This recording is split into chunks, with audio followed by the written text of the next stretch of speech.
Čauko, dorzálna protrúzia disku o 3 mm. No nie je to vážne. To je len vysnutie medzistavcovej platničky. Predpokladám, že niekde v drieku to máš. Pýtaš sa, že či SM alebo McKenzie, neviem, viac sa k SM systému prikláňam. Ale SM systém treba podporiť manuálnou terapiou. Čiže nejakou nápravou, dekompresiou, trakciou, masážnymi valcami a tak ďalej. Tam treba viac než len SM systém. Čiže protrúzia, to není vážne. Tá platnička nie je poškodená. Len sa vyklenula, vysunula za okraj tela stavca o 3 mm.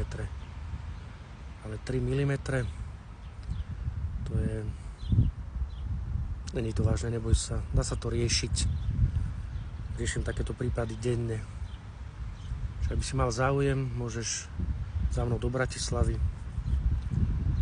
a viem ti s tým pomôcť, poradiť a nastaviť ťa tak, aby to bolo OK.